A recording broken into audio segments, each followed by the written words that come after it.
Okay, my friends, this is going to be interesting.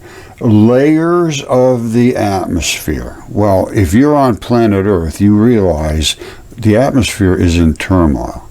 Let's see if we can unwind this. And there is something that was written in the ancient past about ice walls. Ice walls around Earth. And this is where a lot of the ancient texts come in as, some people believe just desperately that these ancient texts were 100% valid, and I'm not saying they weren't. But I can tell you one thing right now, whatever is going on, the Earth right at this point is in trouble because the layers of atmosphere that surround the globe, which is the round Earth, as we spin through space, are creating these layers that are the ice walls. And I'll explain them to you. And I can show them to you. And I can show you the temperatures. And I guarantee you they are ice walls. All right, just look at this. The atmosphere can be divided into layers based on temperatures, as shown in the figure below. The layers are the troposphere, the stratosphere, the mesosphere, and the thermosphere. And in between each layer, it's hot, cold, and cold enough to be all the particles that are in there, which are the moisture particles, will have turned to ice crystals. You call that an ice wall if you want. All right, I'm going to try to make this as simple as possible, because it is very simple. There is layers of atmosphere. And what happens between a layer of atmosphere? What would that mean, a layer of atmosphere? Well, it turns into temperatures. There's hot, then cold, then hot, then cold, then hot, then cold, then hot. The exosphere is the hot zone, where it's just continuously hot, because that is the impact zone of our scrub from spinning into the dust and all the light particles that are hitting us from space. And I will show you these different temperature variations as it goes forward. Now, you could call those ice walls, because the temperatures are absolutely in the ice range. So whatever moisture was in that layer will absolutely have turned into ice crystals, I would think. I don't think there's any big shell out there. Now, I have to make a statement. I cannot say what happened in the past. I can't say. Maybe there was an actual shell there of ice, because there was so much moisture in the atmosphere. I don't know. I have no idea. But I could see that being a possibility, because there was one time when the Earth was in such turmoil, there was just moisture everywhere. So in those zones, I would think you're going to have basically, possibly, a complete dome of ice. That's not out of the range of possibilities in my mind.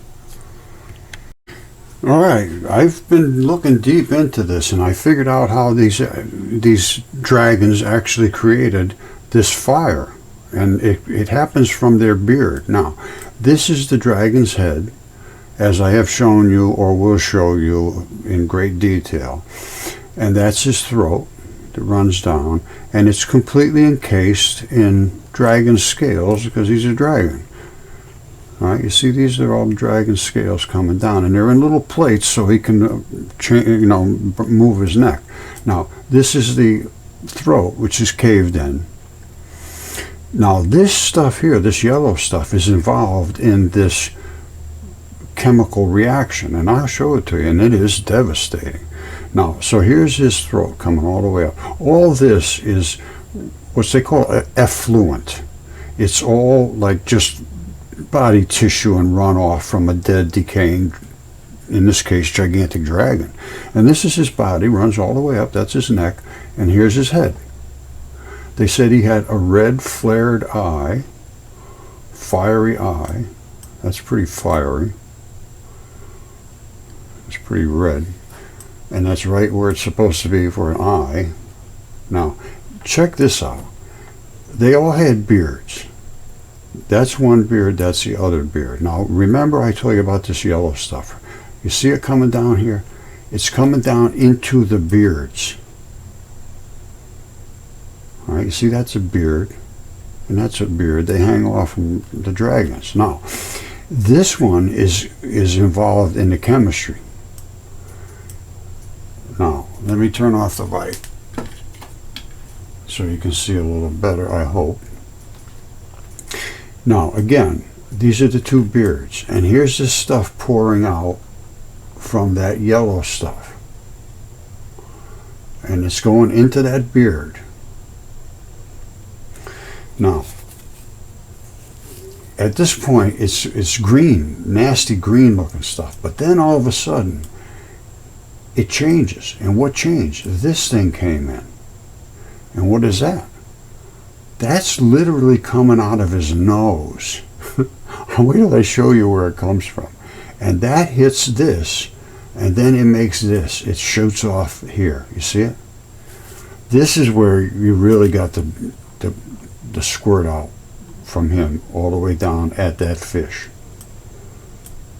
All right, and he attacks the fish here. Now, let's look at that interaction. Why? You see the beard coming down, and then this sends some other chemistry, and I followed it back. It comes right out of his nose. If you follow it right back, it comes right out of his nose where he'd be snorting. You ever hear? See, look at this. That's right his nose. That is exactly dead nuts on his nose. He goes. You ever see him with the smoke coming out of their nose? Well, that's it.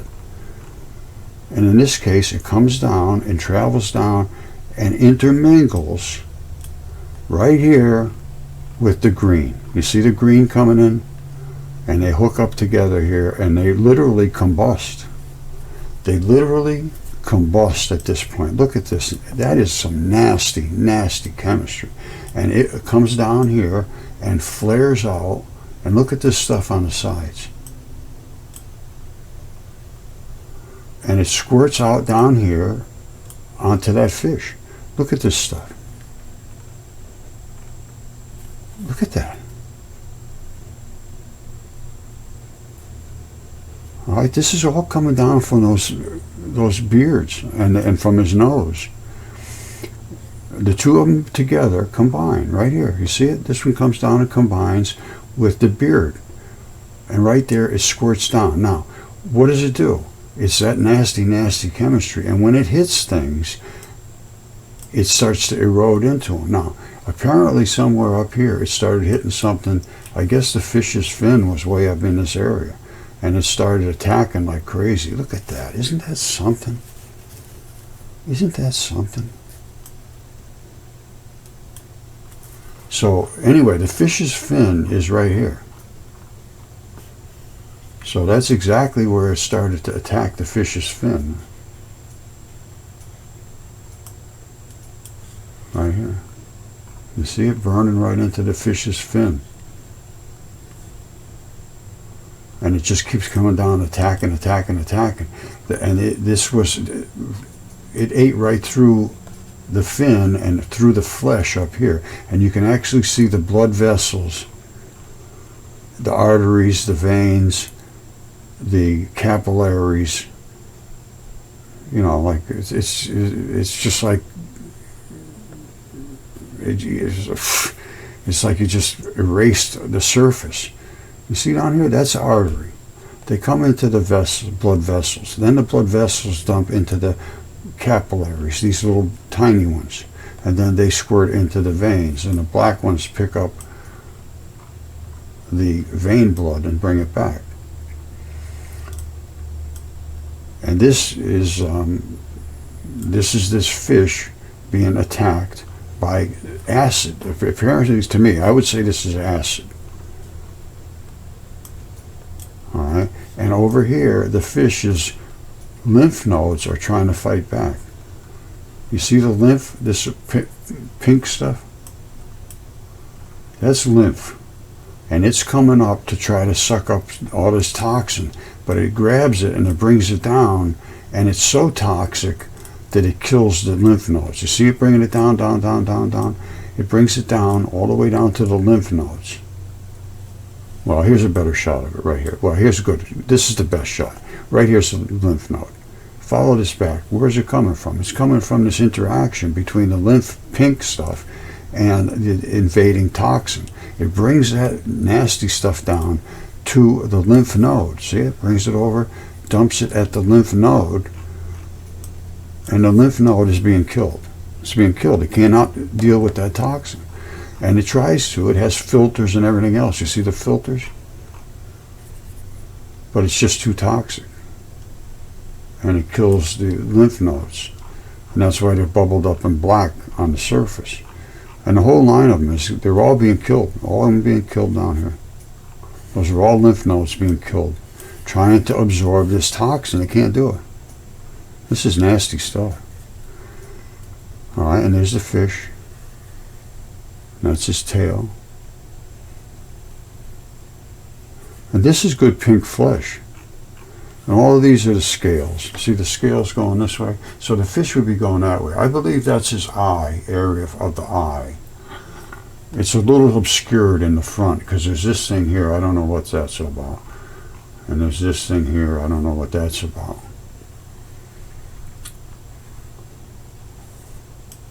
But I do know, I would say this is the eye area.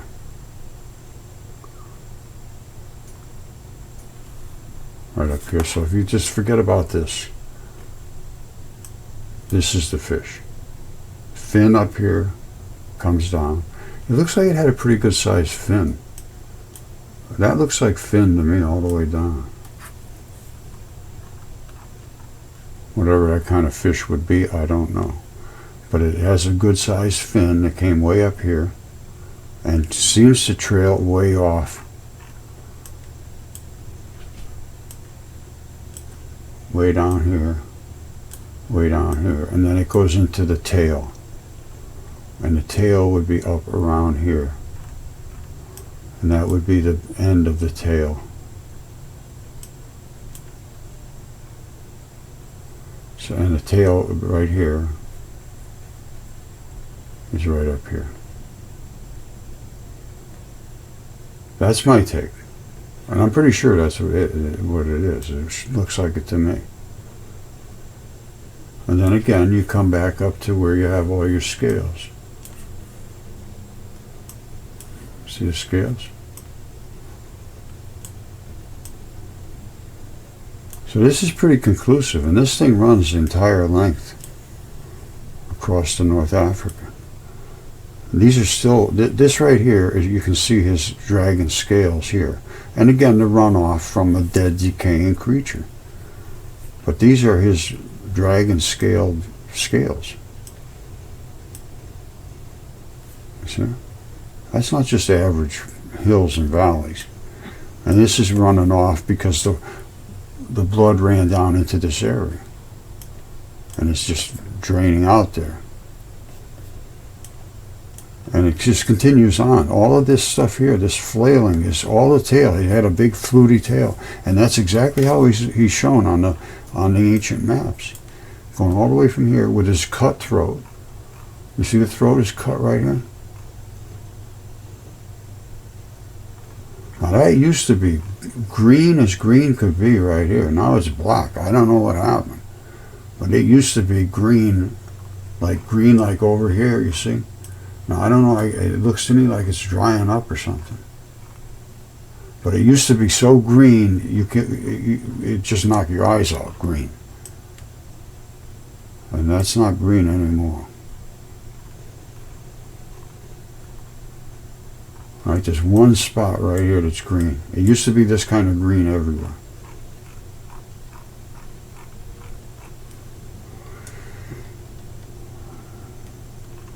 I can see there's no water flowing into it coming out of here. So at any rate, I don't know what to think about that, but that is where they say his throat was cut by Zeus with his great and mighty sword, right across. And this is red blood. It used to be all red like that and drained right out into here. You can see it's all out in here. It drained out of there. And it's still green out here. Now what's going on back at the throat slash. Why it's so black, I do not know. You see that? I don't know what to think about that. This image is from, I don't know. Well, it's 2023. So this is a fairly recent image.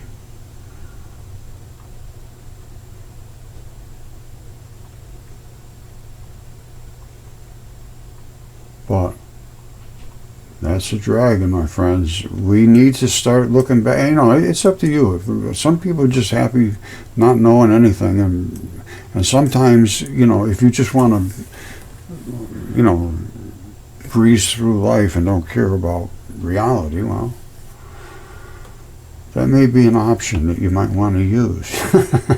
Because I have found, and virtually everybody that I've worked with has found it a little difficult to express yourself in this realm about these kind of things. People are so stuck into what they've been told is intelligent thought, they can't come out of that box. So I can come out of both sides of the box. As I showed you about the ice in the space, I can't say at one time there wasn't ice walls. I don't know. I can tell you one time there was dragons here, and the ancient text record this exactly identical to what this is. This is Typhon, and he was reported in Apollodorus 1.6.3. They said his head often brushed the stars. He was so tall. I mean, I think that was... Although, you know, I don't know how close the stars were then either. Things have changed. Everything's changed. I mean, obviously, where's that thing going to be living? That's what people say that to me all the time. Oh, there can't be a fish. Where would he live? I don't know. I have no idea. And the dragon, what would he eat? What would he do? How would he walk around Earth in about 5 minutes? It's hard to explain the details here, my friend. I am a material scientist, and this is a material world, and I am a material guy. So let's discuss what exists, then discuss how we can fit what was written into what we observe. And let's go with Velikovsky, absolutely for certain, and then others as well, and filter all that stuff together, which I have. Apollodorus, Hesiod, Ovid, Ptolemy, you know, Plato, all those people, Herodotus. Oh, you have to see all what they had to say. What did they say that was you know, similar? And what did they say that contradicted something? And I'm going to tell you something right now. Very few of them contradicted each other. And if you start with Hesiod and the mythologies about Zeus and all the planets being gods and all that, that's where I go now. I mean, after you're seeing this kind of stuff, and that's what they wrote. That's exactly what was written in Apollodorus. He starts out by saying Gaia wetted the sky. And then she ended up being all upset after the giants were destroyed. She created Typhon. It's a whole different thing than you've ever heard before, my friends. Apollodorus.